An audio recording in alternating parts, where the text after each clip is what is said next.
मित्रांनो,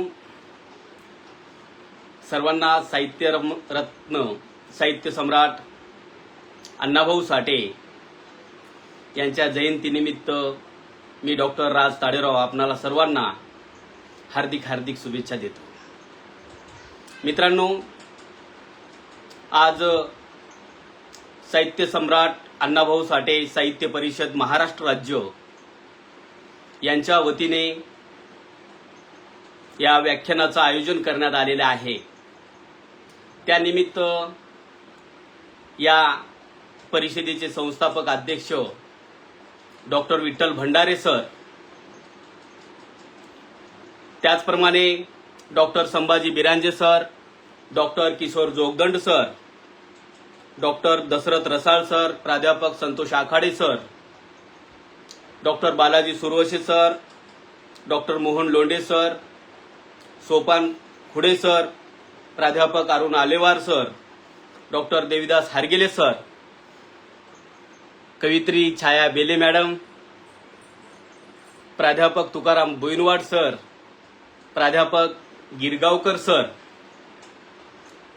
प्राध्यापक Manoj Kamble sir, doctor Rajaram Patil sir आणि या व्याख्यानाला उपस्थित असलेले माझे सर्व मित्र, या सर्वांचं मी या व्याख्यानामध्ये मनपूर्वक स्वागत करतो।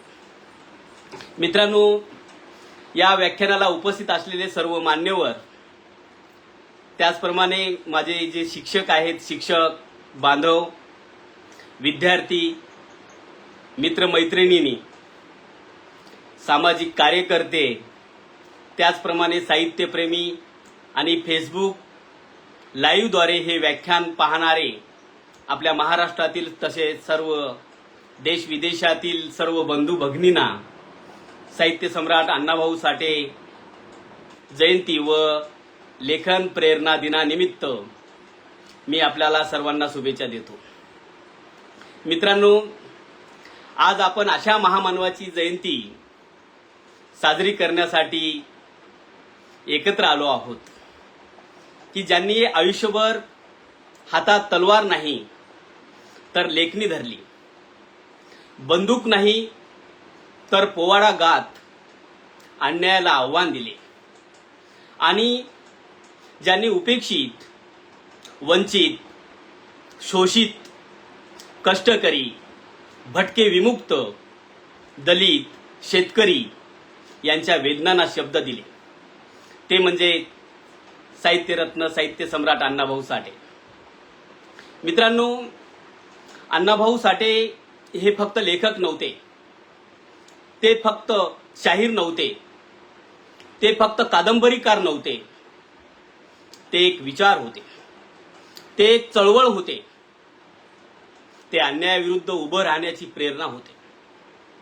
मित्रांनो, ज्या समाजाला हजारो वर्ष बोलण्याचा अधिकार नव्हता, त्या समाजाचा आवाज अण्णाभाऊ साठे बनले। ज्यांनी इतिहास लिहिला नाही तर ज्यांना इतिहासात स्थान नव्हते, त्यांचाच इतिहास अण्णाभाऊ साठे यांनी लिहिला आणि म्हणूनच मी त्यांना उपेक्षिताचे इतिहासकार म्हणतो।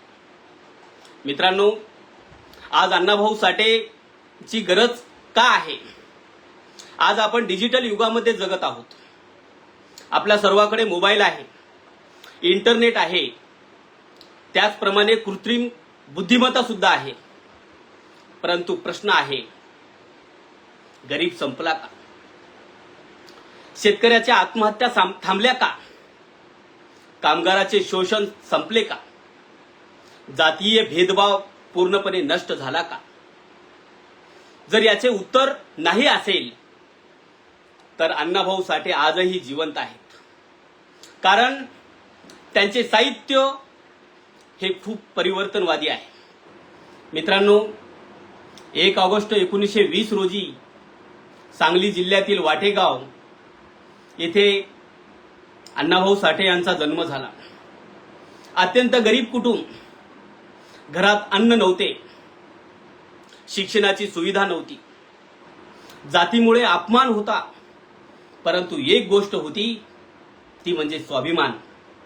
मित्रांनो, गरिबी माणसाला गरीब बंद करते, परंतु स्वाभिमान श्रीमंत बनवतो. अण्णाभाऊंची संपत्ती म्हणजे त्यांचा स्वाभिमान आहे. मित्रांनो, अण्णाभाऊ साठे यांना शिक्षण मिळाले नाही, परंतु आज अनेक विद्यार्थी म्हणतात सर अभ्यास करायला वेळ नाही. मित्रांनो, अण्णाभाऊंना तर शाळाच मिळाली नाही. ते अक्षरशः श्रम करत शिकले. जीवनच त्यांचे विद्यापीठ होते. रस्ताच त्यांचा शिक्षक होता. समाज हेच त्यांचे पुस्तक होते. मित्रांनो, पोटासाठी संपूर्ण कुटुंब मुंबईला आले. आजची मुंबई अनेकांना संधी देते, परंतु त्या काळची मुंबई हजारो गरिबासाठी संघर्षाची भूमी होती.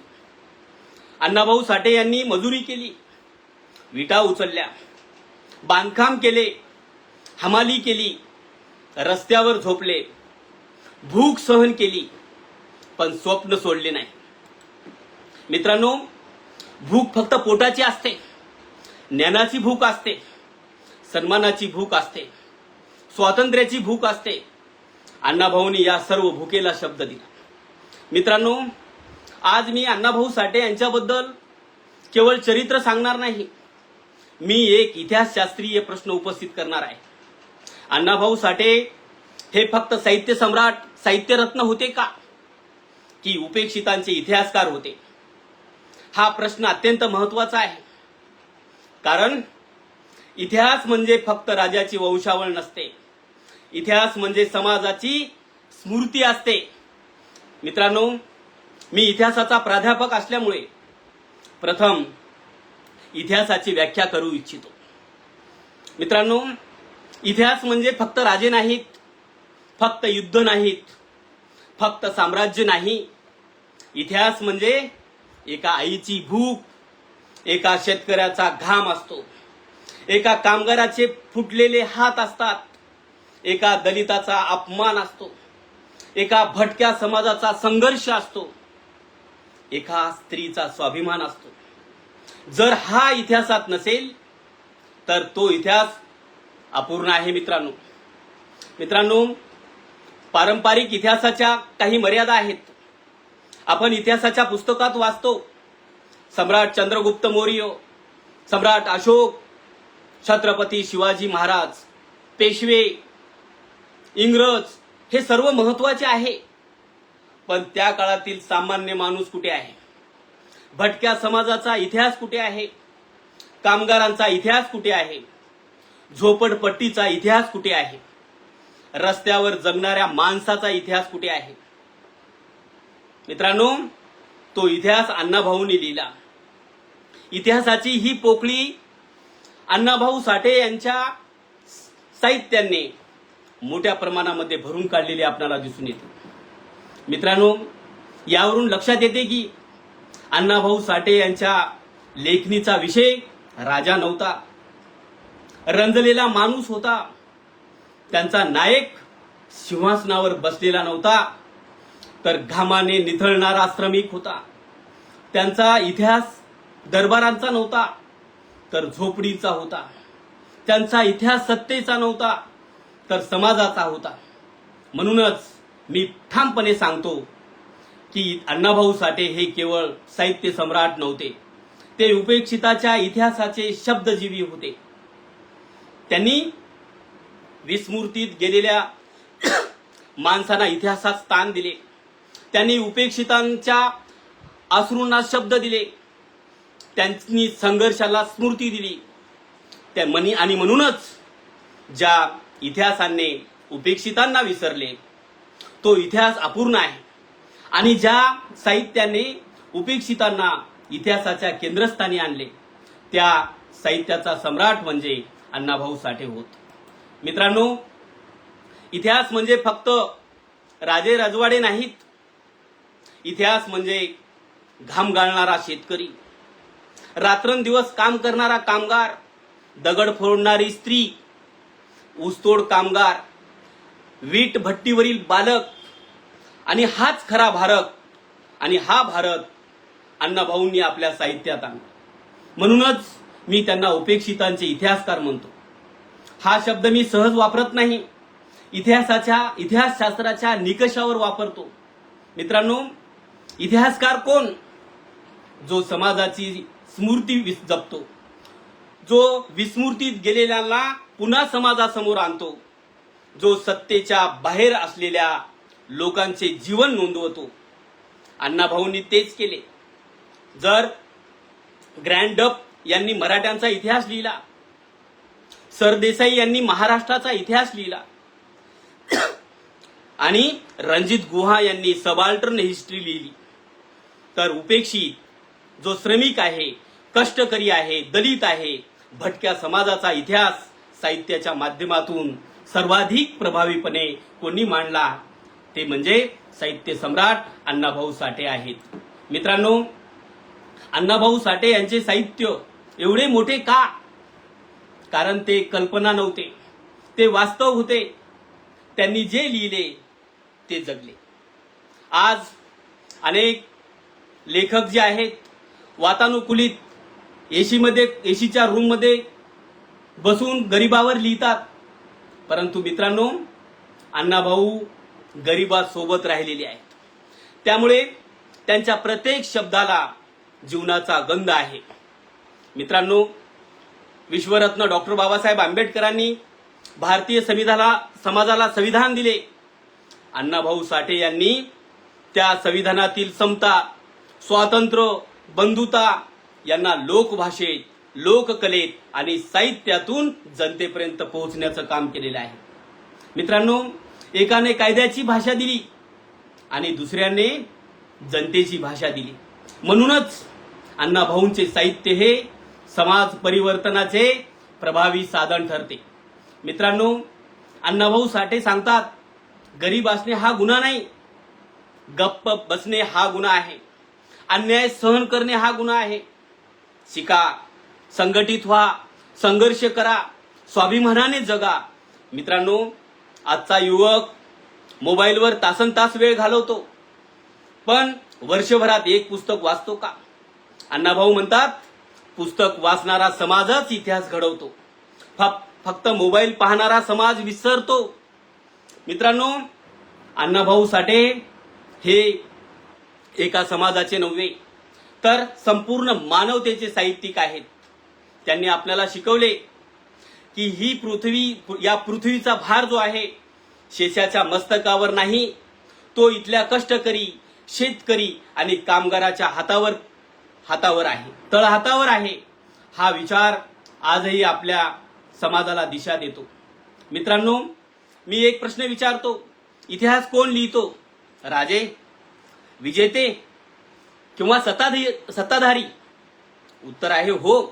पण अण्णाभाऊ म्हणतात, जो दुःख भोगतो त्यालाही इतिहास लिहिण्याचा अधिकार आहे. हीच त्यांच्या साहित्यांची क्रांती आहे. मित्रांनो, इतिहास कोणाचा असतो? फक्त राजाचा, फक्त युद्धाचा किंवा सिंहासनाचा, की उपाशी पोटी झोपणाऱ्या माणसाचा इतिहास असतो? माझ्या मते इतिहासाचा खरा केंद्रबिंदू जो आहे राजा नसतो तर माणूस असतो. आणि याच माणसाचा इतिहास जो आहे अण्णाभाऊ साठे यांनी आपल्या लेखणीतून जिवंत केला. म्हणूनच ते उपेक्षिताचे इतिहासकार आहेत. मित्रांनो, ज्या लोकांना अधिकृत इतिहासाने स्थान दिले नाही, ज्यांच्या वेदना सरकारी कागदपत्रात नोंदल्या गेलेल्या नाहीत, ज्यांचे अश्रू कोणत्याही राजकीय अहवालामध्ये आपल्याला दिसत नाहीत, त्या माणसाच्या जीवनाचा इतिहास जो आहे अण्णाभाऊ साठे यांनी लिहिला. आणि त्यामुळे त्यांचे जे साहित्य आहे हे केवळ साहित्य नाही, ते उपेक्षिताच्या जीवनाचा जो आहे जिवंत इतिहास, दस्तऐवज आहे. मित्रांनो, 1943 मध्ये बंगालमध्ये भयंकर दुष्काळ कोसळला होता. लाखो जे लोक आहेत उपासमारीने मृत्युमुखी पडत होते. भूक ही फक्त नैसर्गिक आपत्ती नव्हती, ती सामाजिक विषमतेची आणि मानवी असंवेदनशीलतेची शोकांतिका होती. मित्रांनो, अण्णाभाऊ साठे यांनी या काळामध्ये बंगालची हाक नावाचा पोवाडा लिहून बंगालचे दुःख मांडण्याचं काम केलेलं आहे. त्यांनी केवळ बंगालचे दुःख मांडलेले नाही, तर त्यांनी इतिहासाला सांगितले की भुकेलाही इतिहास असतो आणि त्या इतिहासाचा आवाज ऐकला पाहिजे. मित्रांनो, चीनमधील नानकिंग येथे युद्ध काळामध्ये हजारो निरपराध जे लोक आहेत या लोकांवर अत्याचार झाले, त्या वेदनेलाही त्यांनी नानकिंगचा पोवाडा या रचनेतून अण्णाभाऊ साठे यांनी शब्द देण्याचं काम केलेलं आहे. कारण त्यांच्यासाठी युद्धाचा इतिहास म्हणजे फक्त सेनापतीचे विजय किंवा पराजय नव्हते, तर युद्धात भरडल्या गेलेल्या सामान्य माणसाचे दुःख ही इतिहासाचा अविभाज्य भाग अशा पद्धतीचा होता. मित्रांनो, दुसऱ्या महायुद्धाच्या काळामध्ये स्टॅलिनग्राड येथे सामान्य जनता फॅसिझम विरुद्ध लढत होती. अण्णाभाऊ साठे यांनी स्टॅलिनग्राडचा पोवाडा लिहून जगाला सांगितले की इतिहास केवळ सत्तेचा नसतो, तो प्रतिकार करणाऱ्या जनतेचाही असतो. हे या पोवाड्याच्या माध्यमातून अण्णाभाऊ साठे यांनी सांगितलं. मित्रांनो, त्यांची लेखणी जी आहे जगभर फिरली, पण तिची मुळे महाराष्ट्राच्या मातीमध्ये सुद्धा आपल्याला घट्ट रोवलेली असल्याचं दिसून येतं. अण्णाभाऊ साठे यांनी महाराष्ट्राची परंपरा नावाचा पोवाडा लिहिला आणि हा पोवाडा लिहिताना त्यांनी महाराष्ट्रातील जे संत आहेत किंवा महाराष्ट्रातील जे समाज सुधारक आहेत, महाराष्ट्रातील जे शूरवीर आहेत, शेतकरी आहेत, कामगार आणि कष्टकरी जनतेच्या परंपरेचा गौरव करण्याचं काम सुद्धा अण्णाभाऊ साठे यांनी या पोवाड्याच्या माध्यमातून केलेलं आपल्याला पाहायला मिळते. मित्रांनो, त्यांच्यासाठी महाराष्ट्राचा इतिहास म्हणजे केवळ राजकीय इतिहास नव्हता, तो सामाजिक न्याय, श्रम आणि स्वाभिमानाचा इतिहास असल्याचा आपल्याला दिसून येतो. आणि जेव्हा स्वातंत्र्य लढ्याच्या काळात अमर हुतात्मे आपल्या प्राणाची आहुती देतात, तेव्हा अण्णाभाऊ साठे त्यांच्या बलिदानाला सुद्धा शब्द देतात. कारण त्यांना ठाऊक होते, जर सामान्य माणसाचे बलिदान इतिहासातून पुसले गेले तर इतिहास अपूर्ण राहील. मित्रांनो, यावरून लक्षात आपल्या सर्वांच्या येते की अण्णाभाऊ साठे यांच्या लेखणीचा विषय राजा नव्हता, रंजलेला माणूस होता. त्यांचा नायक सिंहासनावर बसलेला नव्हता, तर घामाने निथळणारा श्रमिक होता. त्यांचा इतिहास दरबाराचा नव्हता, तर झोपडपट्टीचा होता. त्यांचा इतिहास सत्तेचा नव्हता, तर समाजाचा होता. म्हणून मी ठामपणे सांगतो की अण्णाभाऊ साठे हे केवळ साहित्य सम्राट नव्हते, ते उपेक्षिताच्या इतिहासाचे शब्द शिल्पी होते. त्यांनी विस्मृतीत गेलेल्या माणसाला इतिहासामध्ये स्थान दिले. त्यांनी उपेक्षितांच्या अश्रूंना शब्द दिले. त्यांनी संघर्षाला स्मृती दिली. आणि म्हणूनच ज्या इतिहासाने उपेक्षितांना विसरले तो इतिहास अपूर्ण आहे. आणि ज्या साहित्याने उपेक्षितांना इतिहासाच्या केंद्रस्थानी आणले त्या साहित्याचा सम्राट म्हणजे अण्णाभाऊ साठे होते. मित्रांनो, महाराष्ट्रात अनेक मोठे साहित्यिक झालेले आहेत, परंतु साहित्य सम्राट अण्णाभाऊ साठे यांना म्हटले जाते. कारण त्यांनी केवळ काही पुस्तके लिहिलेली नाहीत, त्यांनी साहित्याला झोपडपट्टीत नेले, शेतात नेले, गिरणीत नेले, मजुरांच्या वस्तीत नेले, दलितांच्या वस्तीवर नेले, भटक्या समाजात नेले. लोकांच्या दुःखाला साहित्याचा विषय बनवण्याचं काम हे अण्णाभाऊ साठे यांनी केले. मित्रांनो, त्यांचे अण्णाभाऊ साठे यांचे शिक्षण नव्हते, पण ज्ञान अफाट होते. अण्णाभाऊंना औपचारिक शिक्षणात पुढे जाऊ शकलेले नाहीत, परंतु त्यांनी जग वाचले, माणसे वाचलेली आहेत, गरिबी वाचली, भूक वाचली, अन्याय वाचला. म्हणूनच त्यांचे साहित्य विद्यापीठातील अभ्यासक्रमामध्ये आलेले आपल्याला पाहायला मिळते. आज अनेक विद्यापीठात त्यांच्या साहित्याचा अभ्यास केला जातो. हा त्यांच्या प्रतिभेचा सर्वोच्च सन्मान असल्याचं आपल्याला पाहायला मिळते. मित्रांनो, अण्णाभाऊंनी अनेक कादंबऱ्या, कथासंग्रह, पोवाडे, लावण्या, लोकनाट्य आणि शाहिरी रचना केलेली आहे. त्यांच्या साहित्याचा केंद्रबिंदू माणूस किंवा धर्म नव्हे, पद नव्हे, तर माणूस. मित्रांनो,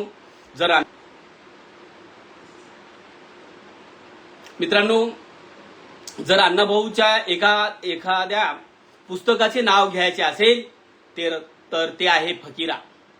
ही केवळ कादंबरी नाही, ही स्वाभिमानाची घोषणा आहे. ही गुलामगिरी विरुद्धच्या संघर्षाची कथा फकीरामध्ये आपल्याला पाहायला मिळते.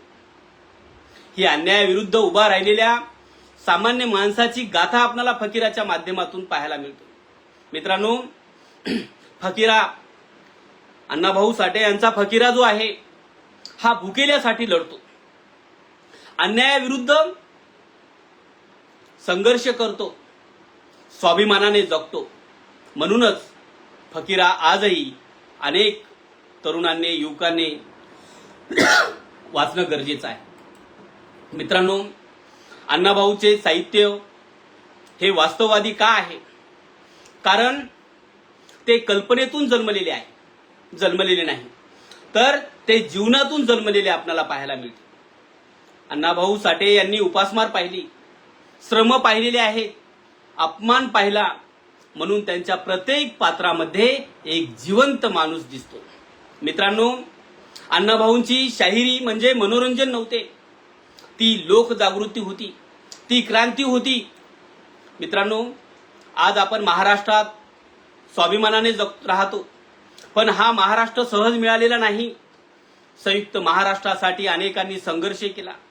त्या संघर्षात अण्णाभाऊ साठे यांच्या शाहिरीने लोकांना प्रेरणा दिली. त्यांच्या पोवाड्यांनी जनतेत चेतना निर्माण केली. त्यांच्या गीतांनी चळवळीला ऊर्जा दिली. हे सांस्कृतिक जे नेतृत्व आहे हे सुद्धा आपल्याला विसरून चालणार नाही. मित्रांनो, अण्णाभाऊ साठे म्हणतात, या देशाचा खरा निर्माता कोण आहे, कारखानदार की कष्टकरी? त्याचे उत्तर स्पष्ट आहे, शेतकरी आणि कामगार. मित्रांनो, आज आपण जे अन्न खातो ते शेतकरी निर्माण करतो. आपण ज्या इमारतीत राहतो त्या इमारती कामगार बांधतात. पण सर्वात जास्त अन्याय कोणावर होतो तर याच कष्टकरी वर्गावर. म्हणून अण्णाभाऊ साठे त्यांच्यासाठी लिहितात. मित्रांनो, अण्णाभाऊच्या साहित्यातील स्त्री केवळ दुःखी पात्र नाही, ती संघर्ष करणारी स्त्री आहे, ती कुटुंब उभं करणारी स्त्री आपल्याला अण्णाभाऊ साठेंच्या साहित्यामध्ये पाहायला मिळते. ती अन्यायाला विरोध करणारी आहे.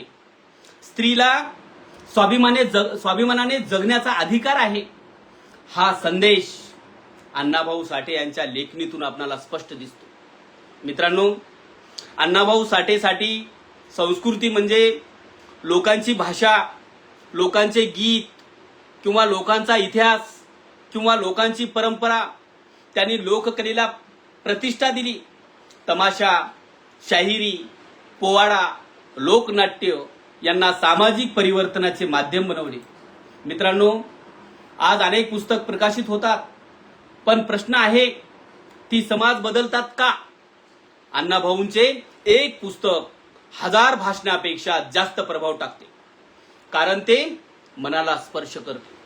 मित्रांनो, आज स्पर्धा परीक्षेचा काळ आहे, करिअर महत्वाचे आहे, परंतु समाज विसरून करिअर पूर्ण होऊ शकत नाही. अण्णाभाऊ साठे आपल्याला हेच शिकवतात, स्वतः यशस्वी व्हा, पण समाजालाही सोबत घ्या. मित्रांनो, कल्पना करा, एका हातात मोबाईल आहे, दुसऱ्या हातात अण्णाभाऊ साठे यांचे पुस्तक आहे. मोबाईल तुम्हाला काही मिनिटे मनोरंजन देतो, पण पुस्तक तुम्हाला आयुष्यभर विचार देण्याचं काम करतो. यातील निवड आजच्या तरुणांनी करायची आहे. मित्रांनो, अण्णाभाऊ साठे हे फक्त साहित्यिक नव्हते, ते समाज परिवर्तनाचे सांस्कृतिक सेनानी होते. त्यांनी लेखणीला तलवारीचे सामर्थ्य दिले. त्यांनी शब्दांना क्रांतीची ताकद दिली आणि त्यांनी उपेक्षितांच्या अश्रूंना इतिहासामध्ये स्थान देण्याचं काम केलं. मित्रांनो, अण्णाभाऊ साठे हे केवळ महाराष्ट्रातील साहित्यिक नव्हते, ते भारतातील लोकसाहित्याला जागतिक ओळख देणारे लेखक होते. त्यांच्या साहित्यांचा अनुवाद आज अनेक भारतीय भाषाबरोबरच परदेशी भाषांमध्ये सुद्धा झाला आहे. विशेषतः फकीरासारख्या कादंबरीने भारतीय समाजातील वंचितांच्या जीवन संघर्षाला जागतिक वाचकासमोर पोहोचण्याचं काम केलं. मित्रांनो, जेव्हा प्रदेशात आपल्या भारताची ओळख राजवाडे किंवा ताजमहल किंवा महाल किंवा राजे राजवाडे यांच्यापुरतीच मर्यादित होती, तेव्हा खऱ्या अर्थाने अण्णाभाऊंनी जगाला दुसरा भारत दाखवला. तो भारत म्हणजे या इथल्या शेतकऱ्यांचा, इथल्या कामगारांचा, इथल्या झोपडपट्टीतील लोकांचा, भटक्या विमुक्तांचा, दलितांचा, कष्टकरी स्त्रियांचा हा भारत अण्णाभाऊ साठेंनी जगाला दाखवण्याचं काम केलं आहे. मित्रांनो, अण्णाभाऊ साठे म्हणत होते, भारत समजून जर घ्यायचा असेल तर महालामध्ये नाही तर झोपडीमध्ये जा. मित्रांनो, अण्णाभाऊ साठे यांना तत्कालीन जे सोव्हिएट संघ आहे रशिया येथे जाण्याची संधी मिळाली होती. त्या काळामध्ये परदेशात जाणे ही अत्यंत दुर्मिळ गोष्ट होती. पण एका गरीब कष्टकरी समाजातून आलेल्या साहित्यकाला जगाने निमंत्रण दिले. हा सन्मान केवळ अण्णाभाऊ साठे यांचा नव्हता, तो भारतातील श्रमिक जो आहे, भारतातील जो दलित आहे, भारतातील जो शेतकरी आहे आणि वंचित समाजाच्या संघर्षाचा सन्मान होता. मित्रांनो, अनेकांना वाटते की फकीरा ही फक्त कादंबरी आहे, परंतु ती भारतीय इतिहासातील स्वाभिमान, प्रतिकार आणि मानवी प्रतिष्ठेचा दस्तऐवज आहे. फकीरा हे पात्र अन्यायाविरुद्ध झुकत नाही, ते भुकेल्यासाठी उभा राहतो. तो स्वतःपेक्षा समाजाचा विचार करतो. आजच्या तरुणांनी फकीराकडून 2 गोष्टी शिकायला हव्यात, ते म्हणजे स्वाभिमान आणि सामाजिक जबाबदारी. या 2 गोष्टी आपण फकीराकडून शिकणं गरजेचं आहे. मित्रांनो, डॉक्टर बाबासाहेब आंबेडकरांनी भारतीय संविधानातून सामाजिक न्यायाचा मार्ग दिला. अण्णाभाऊ साठे यांनी त्या सामाजिक न्यायाच्या विचारांना साहित्य, शायरी आणि लोककलेतून लोकांपर्यंत पोहोचण्याचं काम केलेलं आहे. बाबासाहेबांनी सांगितले की शिका, संघटित व्हा, संघर्ष करा. अण्णाभाऊ साठे यांनी त्यात आणखीन एक गोष्ट जोडली, आपल्या संघर्षाची कथा स्वतः लिहा. यामुळे उपेक्षित समाजाचा इतिहास जो आहे, उपेक्षित समाजाच्या इतिहासाच्या दृष्टिकोनातून त्यांनी मांडण्याचं काम केलेलं आहे. मित्रांनो, महात्मा ज्योतिराव फुले यांनी शूद्र अतिशूद्रांना शिक्षणाचा अधिकार दिला. अण्णाभाऊंनी त्या शिक्षणाला साहित्याची जोड दिली. फुले यांनी शाळा उघडली, अण्णाभाऊंनी मन उघडले. मित्रांनो, फुले यांनी अंधश्रद्धेला प्रश्न विचारला, अण्णाभाऊंनी अन्यायाला प्रश्न विचारला. दोघांचाही उद्देश एकच होता, तो म्हणजे समता, स्वाभिमान आणि मानवमुक्ती.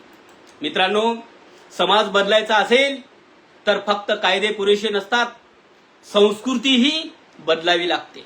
आणि यासाठी अण्णाभाऊंनी पोवाडे, लावण्या, लोकनाट्य, शायरी, कथा, कादंबऱ्या यांचा वापर जनजागृतीसाठी केला.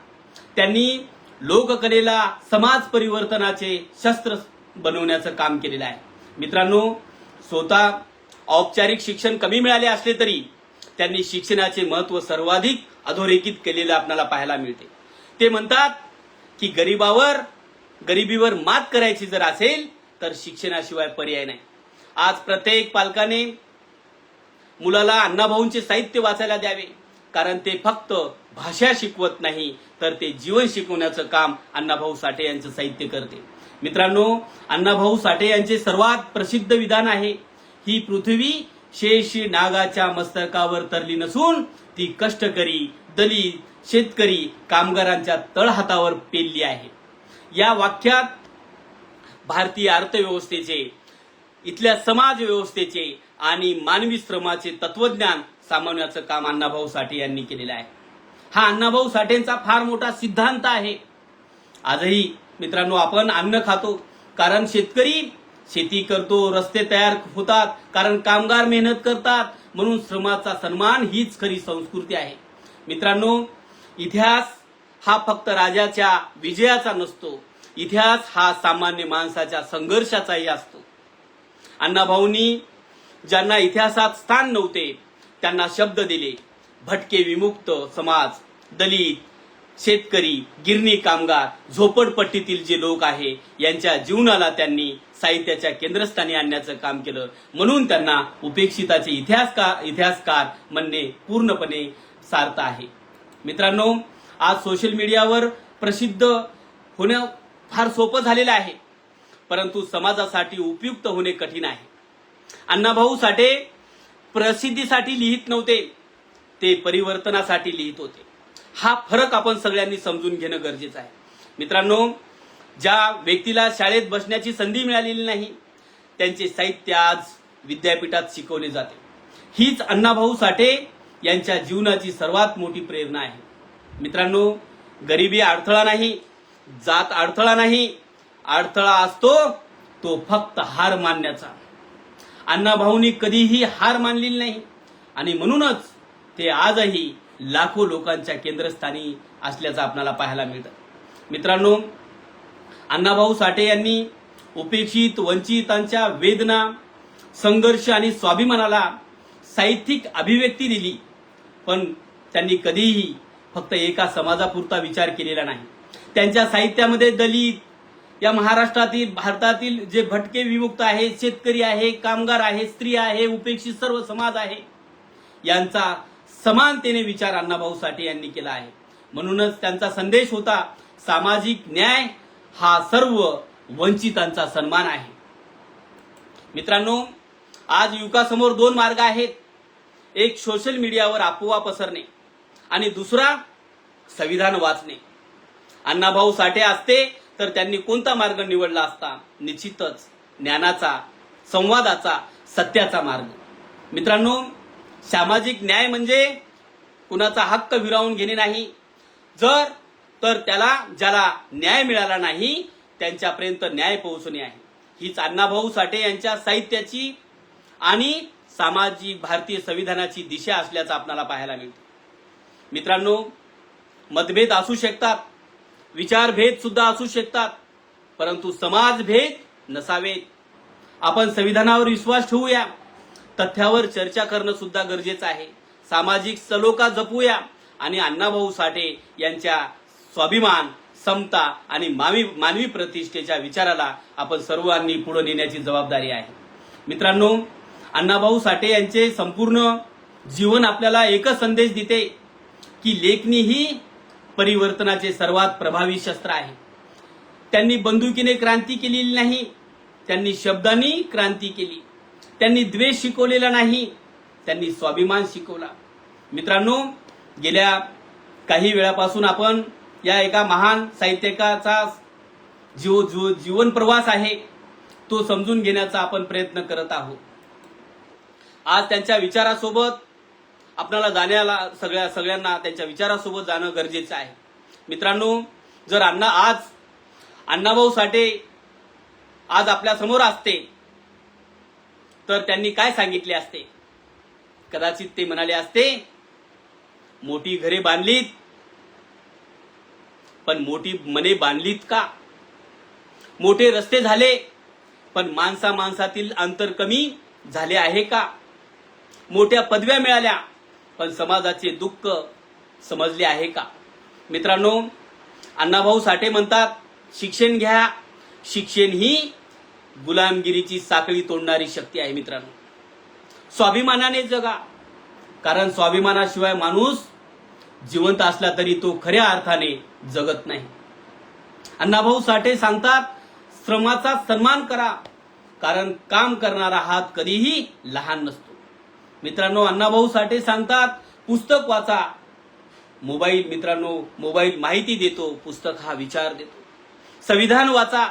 संविधान हे केवळ कायद्याचे पुस्तक नाही, ते भारताच्या सामाजिक न्यायाचे स्वप्न आहे. मित्रांनो, स्त्रीचा सन्मान केला पाहिजे हे अण्णाभाऊ साठे आपल्याला साहित्याच्या माध्यमातून सांगतात.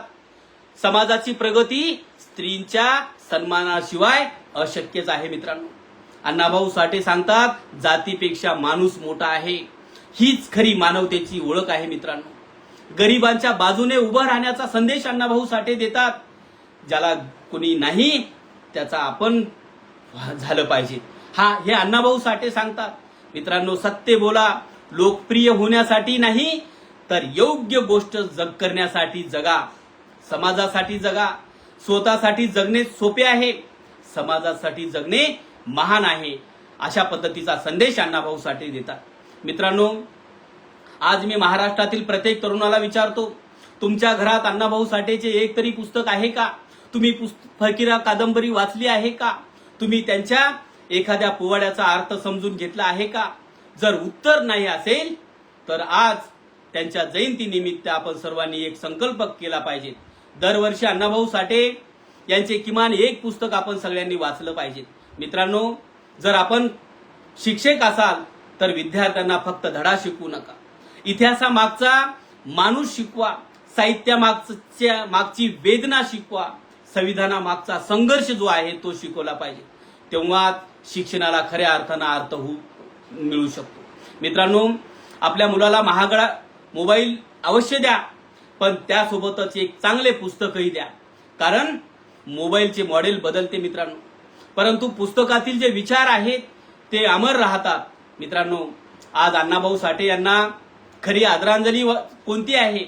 फक्त हार घालणे किंवा फक्त फोटोला पुष्पहार अर्पण करणे नाही.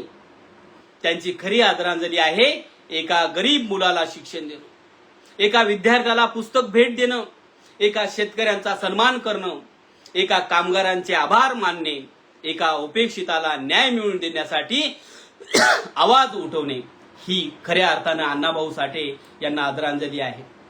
मित्रांनो, अण्णाभाऊ साठे शाळेत शिकू शकले नाहीत, भूक सहन केली, मजुरी केली, झोपडपट्टीत राहिले आणि त्यांनी पुढे त्यांचे साहित्य जगभर पोहोचले.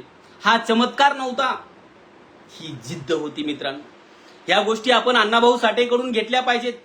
मित्रांनो, आज अण्णाभाऊ साठे यांच्या जयंतीनिमित्त आपण सर्वांनी काही संकल्प सुद्धा करणं गरजेचं आहे. त्या संकल्पनामध्ये मी दर महिन्याला एक चांगले पुस्तक वाचेल, मी संविधानातील समता, स्वातंत्र्य, बंधुता आणि न्याय या मूल्याचे पालन करेल, मी कोणत्याही माणसाचा अपमान करणार नाही. मित्रांनो, अण्णाभाऊ साठे एका समाजाचे नव्हते, ते संपूर्ण भारताचे होते. ते जगातील प्रत्येक कष्टकरी माणसाचे होते. त्यांनी आपल्याला शिकवले, ही पृथ्वी कोणत्याही पौराणिक आधारावर नाही, ती कष्टकरी, शेतकरी आणि कामगारांच्या तळहातावर पेलली आहे. हा विचार केवळ साहित्य नाही मित्रांनो, हे भारताच्या सामाजिक तत्वज्ञानाचे घोषवाक्य असल्याचं आपल्याला पाहायला मिळते. मित्रांनो, आज माझ्या मनामध्ये विशेष आनंद आहे आणि एक समाधानाची भावना सुद्धा आहे. कारण या वर्षी महाराष्ट्र शासनाने एक असा ऐतिहासिक निर्णय घेतलेला आहे की जो निर्णय एका महान साहित्यिकांचा गौरव करणारा नाही, तर महाराष्ट्राच्या वैचारिक आणि सांस्कृतिक इतिहासाला नवी दिशा देणार आहे. साहित्य सम्राट अण्णाभाऊ साठे यांच्या जयंतीला लेखन प्रेरणा दिन म्हणून साजरा करण्याचा हा जो दूरदृष्टी आणि सामाजिक बांधिलकी आणि साहित्य प्रेम यांचा सुंदर जो संगम आहे, या ऐतिहासिक निर्णयाबद्दल मी महाराष्ट्र शासनाचे मनपूर्वक अभिनंदन करतो आणि कृतज्ञतापूर्वक आभार सुद्धा महाराष्ट्र शासनाचे व्यक्त करतो. मित्रांनो, महामानवाचा सन्मान केवळ त्यांच्या प्रतिमेला पुष्पहार अर्पण करून होत नाही, त्यांच्या विचारांना समाजाच्या जीवनात स्थान दिले जाते. तेव्हा त्यांचे खऱ्या अर्थाने अमर त्यांचे साहित्य होत असते. लेखन प्रेरणा दिन ही जी संकल्पना आहे, ही संकल्पना म्हणजे अण्णाभाऊ साठे यांच्या विचारांना आणि त्यांच्या लेखणीला वाहिलेली सर्वोच्च मानवंदना असल्याचं आपल्याला दिसून येते. मित्रांनो, अण्णाभाऊ साठे यांच्या हातामध्ये सत्ता नव्हती, संपत्ती नव्हती, मोठ्या पदव्या नव्हत्या, पण त्यांच्याकडे होती एक अद्भुत ताकद, लेखणीची ताकद. त्या लेखणीने त्यांनी उपेक्षिताच्या वेदनांना शब्द दिले, कष्टकऱ्यांच्या श्रमाला प्रतिष्ठा देण्याचं काम केलं, शेतकऱ्यांच्या आशांना अभिव्यक्ती देण्याचं काम केलं, कामगारांच्या संघर्षाला इतिहासामध्ये स्थान देण्याचं काम केलं आणि समाजातील शेवटच्या माणसाच्या स्वाभिमानाला इतिहासाच्या केंद्रस्थानी आणण्याचं काम हे अण्णाभाऊ साठे यांच्या साहित्याच्या माध्यमातून झालेलं आहे.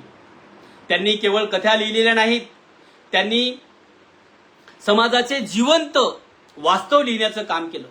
त्यांनी केवळ कादंबऱ्या लिहिलेल्या नाहीत मित्रांनो, त्यांनी संघर्षाला शब्द दिले. त्यांनी केवळ शाहिरी लिहिली केलेली नाही, त्यांनी जनतेच्या मनामध्ये स्वाभिमानाची ज्योत प्रज्वलित करण्याचं काम केलं. मित्रांनो, लेखन म्हणजे फक्त शब्दाची मांडणी नाही, लेखन म्हणजे विचाराची निर्मिती आहे. लेखन म्हणजे सत्याचा शोध आहे. लेखन म्हणजे समाजाला जागविण्याची प्रक्रिया आहे. लेखन म्हणजे काळाच्या पुढे चालत पुढील ज्या पिढ्या आहे या पिढ्यांसाठी दिशा निर्माण करणारी जबाबदारी आहे. आणि अण्णाभाऊ साठे यांनी आपल्या संपूर्ण आयुष्यामध्ये ही जबाबदारी अतिशय प्रामाणिक पद्धतीनं पार पाडलेली आहे. मित्रांनो, महाराष्ट्र ही संत, समाजसुधारक आणि परिवर्तनवादी विचाराची भूमी आहे. क्रांतिगुरु वस्ताद लहुजी साळवे यांनी त्या काळामध्ये स्वाभिमानाची मशाल प्रज्वलित करण्याचं काम केलं. महात्मा ज्योतिराव फुले आणि क्रांतिज्योती सावित्रीबाई फुले यांनी शिक्षणातून सामाजिक परिवर्तनाचा पाया रचला. राजश्री शाहू महाराजांनी सामाजिक न्यायाला शासनाचे अधिष्ठान देण्याचं काम केलं. तर विश्वरत्न डॉक्टर बाबासाहेब आंबेडकरांनी संविधानातून समता, स्वातंत्र्य, बंधुता आणि न्याय यांची मूल व्यवस्था निर्माण करण्याचं काम केलं. आणि मित्रांनो, साहित्य सम्राट अण्णाभाऊ साठे यांनी या सर्व परिवर्तनवादी विचारांना आपल्या लेखणीतून जनतेची भाषा दिली, जनतेची अभिव्यक्ती दिली, जनतेची ताकद देण्याचं काम केलेलं आहे. म्हणूनच लेखन प्रेरणा दिन हा केवळ साहित्यिकांच्या स्मरणाचा दिवस नाही, तो वाचनाचा उत्सव आहे. मित्रांनो, तो लेखनाचा उत्सव आहे, तो संशोधनाचा उत्सव आहे, तो विचार स्वातंत्र्याचा उत्सव आहे, तो सामाजिक जबाबदारीचा उत्सव आहे आणि सर्वात महत्वाचे म्हणजे तो समतेच्या विचाराचा सुद्धा उत्सव आहे. मित्रांनो, मला पूर्ण विश्वास आहे की या निर्णयामुळे महाराष्ट्रात वाचन संस्कृती अधिक बळकट होईल, संशोधनाला नवी गती मिळेल, नवोदित लेखकांना प्रेरणा मिळण्याचं काम होईल आणि हजारो तरुणांच्या हातामध्ये मोबाईल नव्हे तर पुस्तक आणि लेखणी दिसण्याचं काम या निर्णयाच्या माध्यमातून होऊ शकते. मित्रांनो, समाज बदलण्यासाठी तलवारीपेक्षा विचाराची आवश्यकता अधिक असते आणि विचारांना अमरत्व देण्याचे सामर्थ्य जे आहे लेखनीत आहे. म्हणूनच अण्णाभाऊ साठे यांच्या जयंतीला लेखन प्रेरणा दिन म्हणून साजरा करण्याचा जो निर्णय आहे हा महाराष्ट्राच्या वैचारिक परंपरेला लाभलेला एक अभिमानाचा क्षण आहे. चला, आपण सर्वांनी एक संकल्प सुद्धा करणे गरजेचं आहे. आपण वाचूया, विचार करूया, लिहूया आणि आपल्या लेखणीतून समता, मानवता, बंधुता आणि सामाजिक न्यायाचा जो प्रकाश आहे, प्रकाश समाजाच्या प्रत्येक कोपऱ्यामध्ये पोहोचण्याचं काम करूया. या शब्दात मी महाराष्ट्र शासनाचे पुन्हा एकदा अभिनंदन करतो, मनपूर्वक अभिनंदन करतो आणि हा ऐतिहासिक निर्णय पुढील अनेक पिढ्यासाठी प्रेरणेचा दीपस्तंभ ठरो हीच मनपूर्वक शुभेच्छा व्यक्त करतो. मित्रांनो, आजचा जो संवाद आहे बराच वेळ चालू आहे आणि माझ्या मनामध्ये एक विचार गोळत आहे. तो विचार म्हणजे एखाद्या महामानवाचे खरे मोठेपण कशामध्ये आहे, त्यांनी किती ग्रंथ लिहिलेत यामध्ये, की त्यांनी किती माणसे घडवली यामध्ये. माझ्या मते महामानव तोच असतो जो आपल्या काळाला नवी दृष्टी देतो. आणि अण्णाभाऊ साठे यांनी महाराष्ट्राला केवळ साहित्य दिलेले नाही तर इतिहासाकडे पाहण्याची दृष्टी देण्याचं काम केलेलं आहे. त्यांनी इतिहासाला राजवाड्यातून बाहेर काढले आणि झोपडपट्टीमध्ये आणण्याचं काम केलं. अण्णाभाऊ साठे यांनी इतिहासाला सिंहासनावर उतरले आणि श्रमिकांच्या तळहातावर उभे करण्याचं काम केलेलं आहे. मित्रांनो, त्यांनी इतिहासाला सत्तेच्या दालनातून मुक्त केले आणि समाजाच्या अंगणात आणून उभं करण्याचं काम केलेलं आहे. यापेक्षा मोठे इतिहास लेखन कोणते असू शकत नाही. मित्रांनो, आज आपण माहितीच्या महासागरामध्ये आज जगतो, पण संवेदनेचा दुष्काळ आज मोठ्या प्रमाणामध्ये वाढत चाललेला आपल्याला दिसून येतो. ज्ञान वाढत आहे पण माणुसकी कमी होत आहे, साधने वाढत आहेत पण संवाद कमी होत आहे.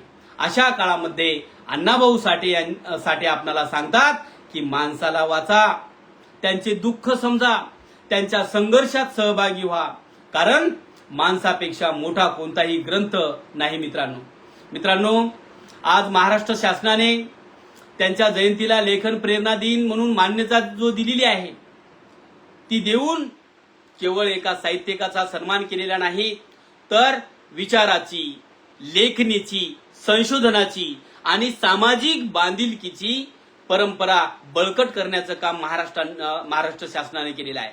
मित्रांनो, हा दिवस प्रत्येक तरुणांना एक प्रश्न विचारतो. तू केवळ वाचणार आहेस की लिहिणारे आहेस? तू केवळ इतिहास ऐकणार आहेस की इतिहास घडवणारही आहेस? मित्रांनो, आज आपण अण्णाभाऊ साठे यांना खरी आदरांजली वाहायची असेल तर त्यांचे स्मारक उभारण्यापेक्षा त्यांच्या विचाराचा वारसा पुढे नेला पाहिजे. त्यांच्या पुस्तकावर पुष्पवृष्टी करण्यापेक्षा ती पुस्तके नव्या पिढीच्या हातामध्ये देण्यात दिली पाहिजेत. त्यांची जयंती साजरी करण्यापेक्षा त्यांच्या समतेच्या स्वप्नांसाठी काम आपण सगळ्यांनी केलं पाहिजे. कारण महामानवाचे विचार हे संग्रहालयात ठेवण्यासाठी नसतात, ते समाजात बदल घडविण्यासाठी, समाजाला जगविण्यासाठी असतात. मित्रांनो, मी माझे जे मनोगत आहे एका इतिहासकाराच्या भूमिकेतून एका वाक्याने संपवू इच्छितो. इतिहास ज्या माणसाला विसरतो त्यांना साहित्य अमर करते. इतिहास ज्या माणसाला विसरतो ते त्यांना साहित्य अमर करते. आणि जे अमरत्व उपेक्षितांना देणारे जे आहेत साहित्य सम्राट म्हणजे साहित्यरत्न अण्णाभाऊ साठे. चला, आज आपण त्यांच्या जयंतीच्या या पवित्र दिवशी आपण सर्वजण एक संकल्प करूया. उपेक्षितांचा इतिहास जागू, समतेचा विचार जगू, लेखणीला परिवर्तनाचे साधन बनू आणि प्रत्येक माणसाच्या सन्मानासाठी आपण सर्वांनी उभे राहू. हीच अण्णाभाऊ साठे यांना खरी मानवंदना ठरेल. मित्रांनो, आपण वेळातला वेळ काढून माझे विचार ऐकण्यासाठी आज हजर राहिलेला आहात, त्याबद्दल मी सर्वप्रथम सर्व मित्रमंडळीचे मनापासून धन्यवाद व्यक्त करतो. आणि आपल्या समोर माझे विचार व्यक्त करण्याची जी संधी आहे ती साहित्य सम्राट अण्णाभाऊ साठे साहित्य परिषदेच्या माध्यमातून डॉक्टर विठ्ठल भंडारे सरांनी दिलेली आहे. कारण या साहित्य परिषदेच्या माध्यमातून दरवर्षी वेगवेगळे अधिवेशन होतात. त्याचप्रमाणे कोरोनाच्या काळामध्ये जास्तीत जास्त ऑनलाईन व्याख्यान आपल्या सर्वांसमोर आणण्याचं काम सुद्धा doctor Vitthal Bhandare sir, doctor Kishor Jogdand sir या सर्व मित्रमंडळीने आमच्या मोठ्या जोमानं केलेलं होतं. मित्रांनो, आज पुन्हा भरपूर वर्षाच्या नंतर आपल्या समोर फेसबुक लाईव्हच्या माध्यमातून माझे विचार व्यक्त करण्याची जी संधी मिळालेली आहे त्याबद्दल मी आपल्या सर्वांचं मनपूर्वक धन्यवाद व्यक्त करतो. आणि मी माझे विचार इथे संपतो. सर्वांना जय भीम, जय लवजी, जय संविधान, जय शिवराय.